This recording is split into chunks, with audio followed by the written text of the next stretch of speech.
Hey all, I'm Steve, 36. So a few years ago, I got hitched to Tina, and you know what they say, when you marry someone, you're also stuck with their mom. In my case, that's Naomi, my mother-in-law. Now, I'm cool with family stuff, but Naomi was a pro at pushing my buttons and making me doubt myself. It felt like I was trapped in an endless loop of her nagging and insults. Yikes, right? But hey, love can make you do crazy stuff, and I love Tina like crazy. So I put up with all the Naomi drama and kept my cool. I was determined not to let her toxic vibes mess up our relationship. Tina was totally worth it. As time went by, though, I noticed a change in Tina.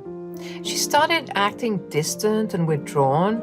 It was obvious that something wasn't right. So one evening, while we were snuggled up on the couch, I finally got the courage to talk to her about it. Hey, babe, I've noticed you've been a bit distant lately. Is everything all right?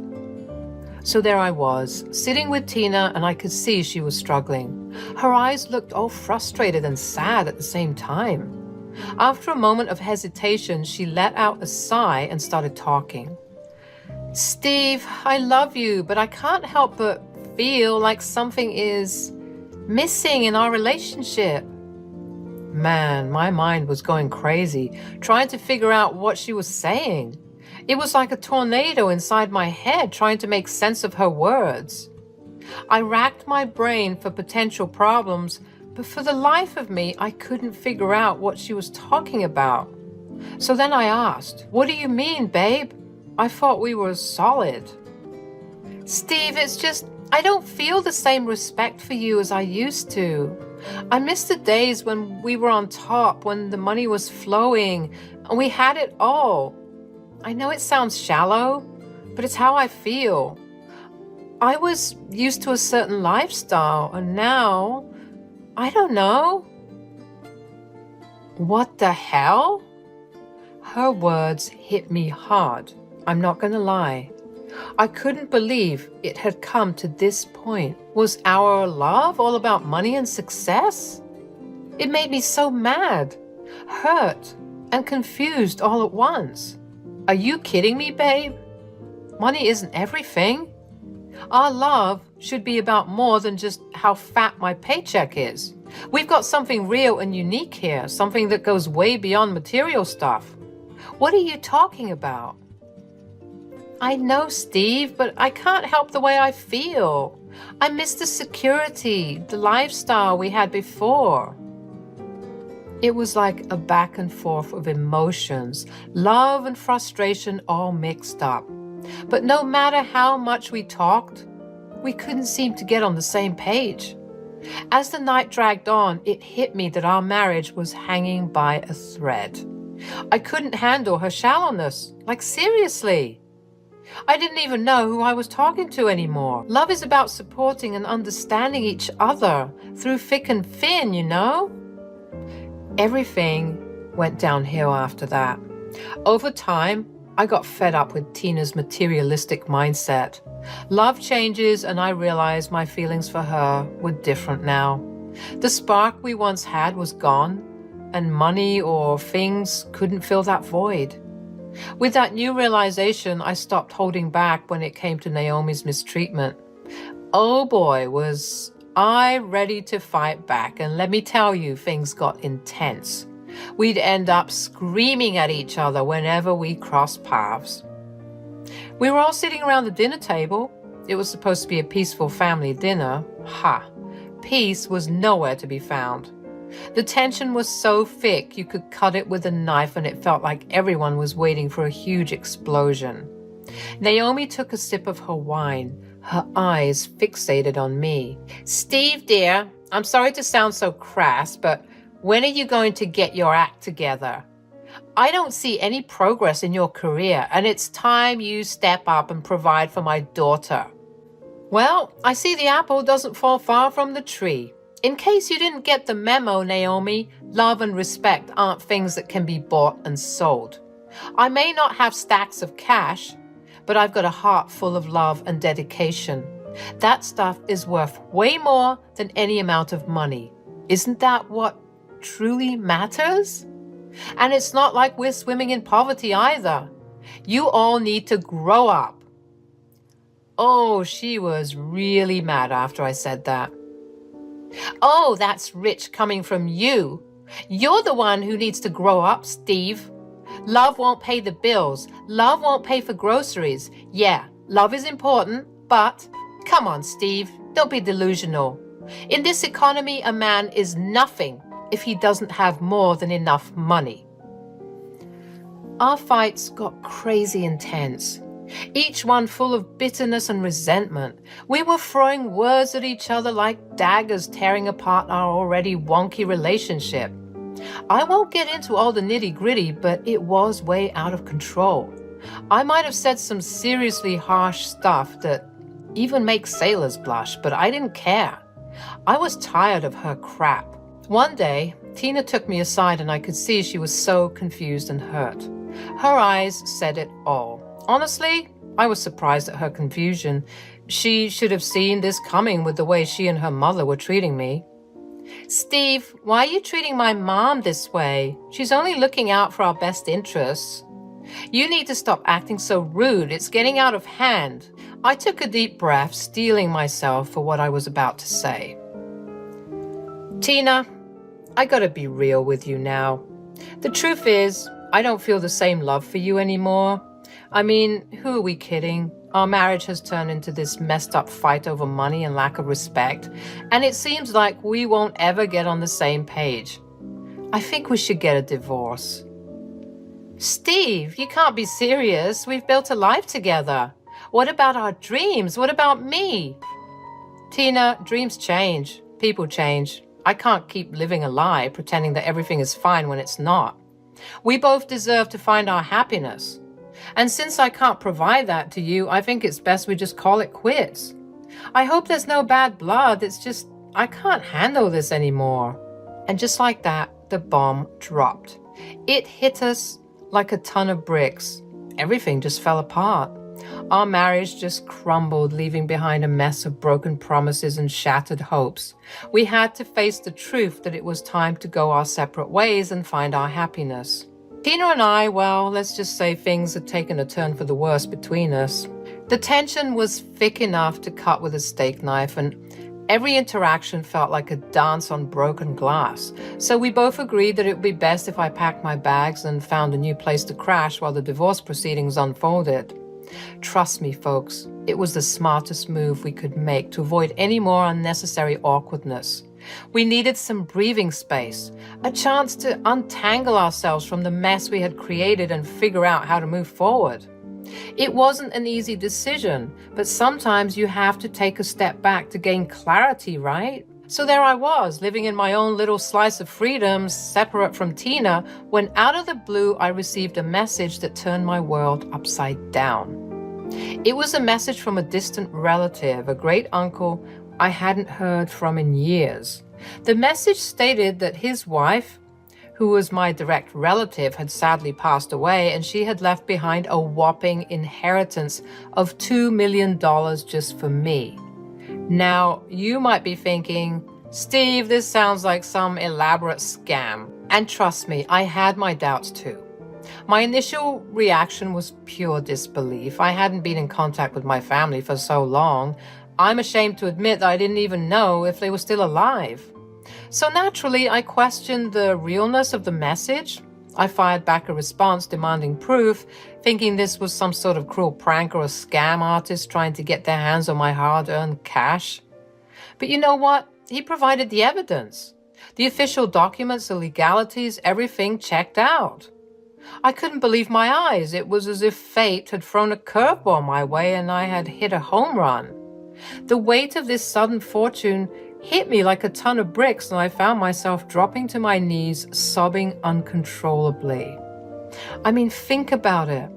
I was getting by, earning a decent amount, but still I was feeling a bit suffocated by financial stress every now and then, as one normally does.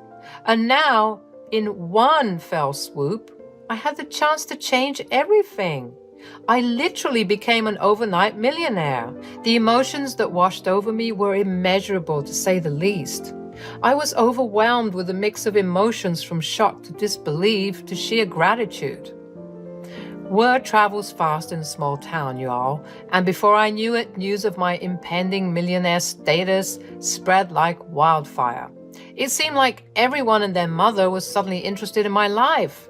People I hadn't talked to in ages were coming out of the woodwork looking for their own slice of the pie. Amidst all the craziness and attention, I needed some time to really think about what this meant for me. Money can be a double-edged sword, you know. It can bring happiness, but it can also mess things up. So I had to be careful about how it would affect my life. Sure, the idea of being financially free was tempting, but I knew from experience that money doesn't guarantee happiness. Hold on tight, guys, because here comes the twist. I was just doing my thing, enjoying my freedom in a separate house when out of nowhere, I got a call from none other than my ex-mother-in-law. Naomi wasted no time and got straight to the point. "Steve, I hear you're about to become a millionaire. Is that true?" I could practically hear the dollar signs dancing in her eyes over the phone. Naturally, I was skeptical. "Oh, come on, Naomi. Are you telling me you're calling just because of my upcoming wealth?" Unsurprisingly, Naomi acted like nothing was wrong and invited me over for a family dinner. Can you believe it? She said she missed her dear sister-in-law and thought it'd be nice to have one last get-together before we split for good. Eye roll. I mean, come on. I had already told both Tina and Naomi that our relationship was beyond fixing. Divorce was happening and there was no going back. So, of course, I just chuckled at how ridiculous it all sounded and gave my reply. "Naomi, let's be real here. Tina and I are getting divorced. Why would you want to throw a family dinner?" So there I was, turning down Naomi's invite to the dinner, but she just wouldn't take no for an answer. She was playing the sentimental card like a pro, trying to get me to join them. She made it sound like this dinner would be all nostalgic and full of cherished memories. I could practically see her sneaky grin through the phone, knowing she had hooked me with that bait. It was a tough call, you know. Part of me wanted to avoid all the drama and manipulation, but another part wanted closure and to face that toxicity head on. In the end, curiosity got the best of me. Against my gut feeling, I reluctantly agreed to attend the family dinner. I just couldn't resist seeing how far Naomi would go to get her way. So I showed up to the dinner, and it's like I'm some kind of superstar. Tina's whole extended family is all over me, clapping and showering me with attention. It's like I hit the lottery or something. Well, technically I did, I guess, depending on how you look at it. And then there was Naomi smirking like a cat that got the cream. She walks over, putting on that fake sweet voice of hers. Oh boy, I knew I was in for something crazy. Well, well, well. Steve, my boy, look at you. Quite the catch, aren't you? I could smell the deceit from a mile away. But I didn't play along, raising an eyebrow to show I wasn't buying her act. All right, folks, hold the phone, because Tina, my ex-wife, stormed in like she owned the place. Our eyes met and something was going on, though I couldn't quite figure it out. Was it regret? Longing? Who knows, but I wasn't falling for her mind games. We all gathered around this fancy dining table feeling like some messed up royal family. The air was thick with fake smiles as we dug into a feast fit for kings. Everyone was toasting and chatting politely, but I could see the hidden agendas lurking underneath it all. The taste of sweet revenge lingered as I navigated through small talk and phony niceties. As the night went on, I somehow became the center of attention, the life of the party. People hung on my every word, laughing like I was some kind of comedy genius. It was crazy how money changed things, turning me into the golden child. But deep down, I knew it was all smoke and mirrors. Money revealed people's true colors, and I could see greed and envy creeping in. But amidst all the glitz and glam, there was this bitterness creeping in. This newfound fortune felt hollow, reminding me of how shallow human interactions could be. I couldn't help but wonder if it was all worth it. All right, now get ready for the juicy part. Naomi, that conniving mastermind, cornered me in the bathroom like a predator. She had this sly smile on her face as she pitched her grand plan of reconciliation. Steve, darling, I just wanted to say, Tina really misses you, and I miss you too. Oh boy, here we go again with the sweet talk. She started going on and on about how the distance had cleared up some things for Tina and her, and they all of a sudden realized that I was actually good for Tina. But little did Naomi know I wasn't about to fall for her tricks. I saw right through her desperate act, all the sugar-coated words and false promises. It was time to turn the tables, to play my own game of manipulation. So I played along, nodding and feigning interest in her remarks. So instead of telling her to kick rocks, I had this mischievous idea. I decided to get back together with Tina, but with a twist. I wanted to take control for once, make a grand announcement that would catch everyone off guard. I told Naomi to gather the whole family and bring them to the dining table. She thought she had won, but little did she know about the master plan I had brewing in my head. As she hurried off, I couldn't help but smirk to myself. It was gonna be epic. So there I was, sitting at the table enjoying all the curious glances and whispers from my ex-in-laws. They had no clue what was coming. And then the big moment arrived. Naomi led everyone back to the table, all excited. I stood up, took a deep breath, and raised my glass, grabbing everyone's attention. Ladies and gentlemen, I have an announcement to make. Everyone hung on to every word I said, practically hovering off their seats. I know you're all thinking about my relationship with Tina and whether or not there's a chance for us to rekindle what we had. Well, I'm excited to announce that I'm single. The room was filled with disappointed sighs and confused murmurs. They low-key thought I'd give in to their pleas and change my mind about the divorce like we'd all live happily ever after. But I wasn't falling for it. I couldn't ignore what was going on, the fake concern they all had ever since they heard about my newfound fortune. So I looked around the table, locking eyes with each one of them with a firm stare, silently letting them know that they were stupid for thinking I'd ever come back. Let's not forget, just a few short months ago, you all either treated me like garbage or couldn't care less about me. So forgive me if I find it hard to believe your sudden change of heart. Naomi and Tina went into full-on begging mode, trying to convince me that they were totally genuine about wanting me back in the family. They were all apologies and promises of change, begging me to give them another shot. But you know what? I wasn't falling for their tricks, and I had had it with all their games, manipulations, and fake acts of kindness. Enough was enough. I'm done with this whole damn family. Despite my shouting, they tried their best to drag me back in, giving me their so-called genuine reasons for wanting me back. But like I said, I wasn't falling for it. I walked away from that house, their cries fading into the background as I took off. It was a moment that changed everything, a turning point in my life. I was finally free from their toxic grip, ready to pave my own way without their interference. And as I stepped out into the cool night breeze, a sense of freedom washed over me. I took a deep breath, savoring the sweet taste of independence. It was a mix of emotions, bitter and sweet, but it was a victory for me, I'll have to admit. From that point on, I made a promise to myself. I'd reclaim my life and pursue happiness on my terms with people who genuinely love me for me. So that's how my story goes. After leaving that messy dinner behind, I returned to my own place, patiently waiting for the inheritance money to come through. The story should have ended there, right? Unfortunately, no. Naomi and Tina just wouldn't leave me alone. They kept calling and texting, desperate to get me back. They promised to change, to do better, or whatever that meant. I had no time for their empty words and manipulative games, though. I had enough. So I blocked and deleted their numbers, cutting ties with the toxic past that had kept me captive for far too long. Finally, the day came when the money was officially mine. It was just as overwhelming as the day I first got the news. With all that wealth, I knew I had to make a smart move.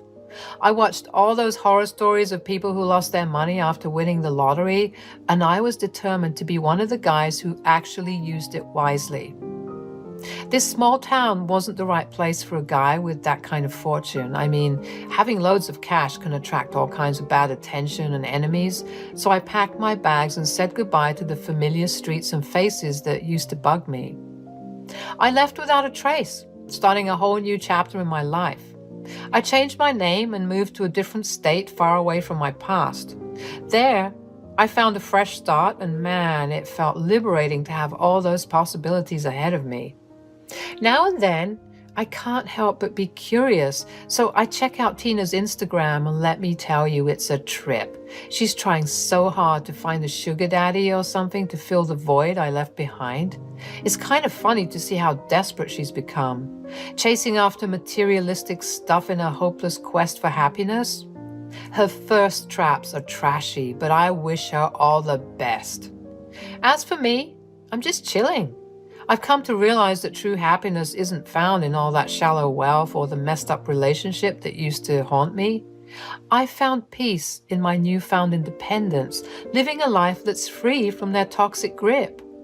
So, take it from me, guys, money isn't everything. Sure, it can get you fancy cars and big mansions, but if that's all you're worried about, then your life won't be worth living.